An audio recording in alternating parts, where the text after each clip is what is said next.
Boa tarde, boa noite, bom dia, tudo bem com vocês? Espero que esteja, se não tiver vai ficar, para a glória de Deus. Toda e qualquer produção humana, uma cadeira, uma religião, um computador, uma obra de arte, uma teoria científica, tem por detrás de si a contribuição de inúmeros homens, que, num tempo anterior ou presente, fizeram indagações, realizaram descobertas, inventaram técnicas e desenvolveram ideias. Isto é, por trás de qualquer produção material ou espiritual existe a história. Compreender em profundidade algo que compõe o nosso mundo significa recuperar a sua história.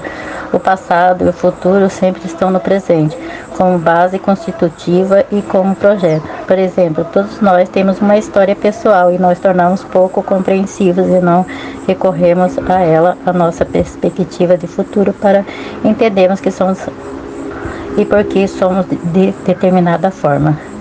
Essa história pode ser mais ou menos longa para diferentes aspectos de produções humanas. No caso da psicologia, a história tem por volta de 2 milênios. Esse tempo é referência à psicologia no Ocidente, que começa entre os gregos no período anterior à era cristã. Para compreender a diversidade com que a psicologia se apresenta hoje, é indispensável recuperar sua história. A história de sua construção está ligada em cada momento histórico às exigências de conhecimento da humanidade, às demais áreas do conhecimento humano e aos novos desafios colocados pela realidade econômica, social e pela insaciável necessidade do homem de compreender a si mesmo. Entre os séculos 9 a 6 a.C., o mundo grego passou por uma profunda transformação. Ocorreu uma ampla mudança política, social, e religiosa e cultural, envolvendo múltiplos fatores que não são ainda totalmente compreendidos. Por um lado, o contato comercial e cultural muito intenso com os outros povos. Nesse período, trouxe ao mundo grego uma variedade de ideias que passam a ser confrontadas com os pensamentos tradicionais. Isso resolveu a entrada de novas concepções religiosas, políticas, filosóficas e científicas. O aparecimento de uma classe econômica poderosa por meio do comércio enfraqueceu a antiga aristocracia. Surgiram novos valores e uma sociedade mais aberta. Pessoas mais confiantes em seus próprios poderes individual, como o enfraquecimento de toda a tradição cultural do respeito pelos mitos, pela religião e pelas autoridades antigas. Tais avanços permitem que o cidadão se ocupasse das coisas do espírito, como a filosofia e a arte. Alguns homens, como Platão e Aristóteles, dedicaram-se a compreender esse espírito compreendedor de conquistas gregas. Ou seja, a filosofia começou a especular em torno do homem e da sua interioridade.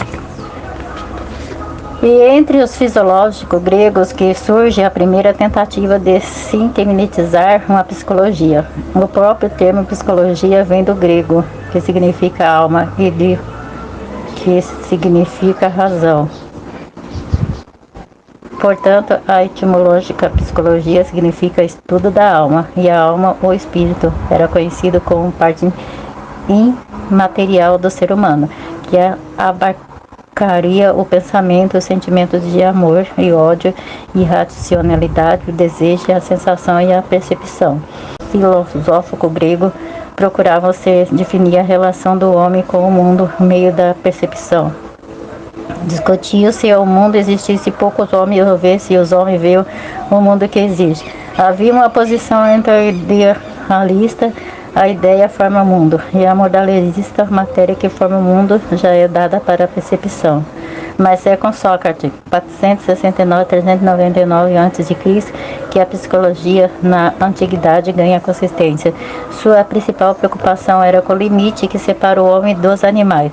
Dessa forma, postulava que a principal característica humana era a razão. A razão permitiu ao homem sobrepor-se aos ímpetos que seria a base da irracionalidade, ao definir a razão como peculiaridade do homem ou como existência humana. Sócrates abriu um caminho que seria muito explorado pela psicologia, anteriores das consequências, de certa forma, o fruto dessa primeira sistematização de filosofia. O passo é dado para Plantal, 427-347 a.C., discípulo de Sócrates, esse filósofo procurou definir em lugar para a razão do nosso próprio corpo. Definiu esse lugar como sendo a cabeça, onde se encontra a alma do homem. A medula seria, portanto, o elemento de ligação da alma com o corpo. Este elemento de ligação era necessário porque Platão concebia a alma separada do corpo. Quando alguém morria, a matéria, o corpo, desaparecia, mas a alma ficava livre para ocupar outro corpo.